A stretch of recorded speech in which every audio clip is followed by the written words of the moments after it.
T'as des doutes sur certains de tes proches? J'ai fait des recherches pour vous présenter les 7 signes cachés que quelqu'un ne t'aime pas. Le cerveau humain est programmé pour détecter les menaces et se protéger. Alors quand quelqu'un ne t'aime pas, il y a des minuscules signaux que la plupart des gens ne voient pas. Premièrement, les micro-expressions.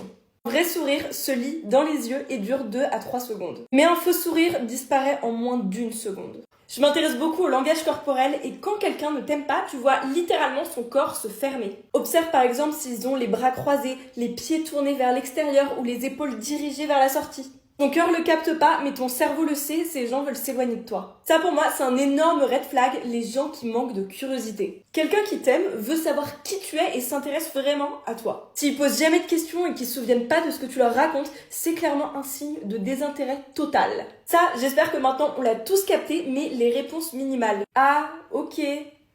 S'ils mettent pas d'effort, c'est qu'ils voient la conversation comme une corvée et du coup tu tiens tout toute seule. L'incohérence, si devant toi ils sont polis mais que t'entends des échos comme quoi ils parleraient mal dans ton dos, ou même s'ils disparaissent ou adoptent d'autres comportements quand il y a d'autres personnes, c'est mauvais signe parce que quelqu'un qui t'aime vraiment est cohérent peu importe qui regarde. Si il ne partage rien, c'est qu'il ne t'aime pas. Jamais d'invitation, de confidence, de projets dans lesquels tu es inclus. Ça fait de la peine mais tu fais pas partie de leur monde intérieur, ils te voient juste comme un figurant de leur vie.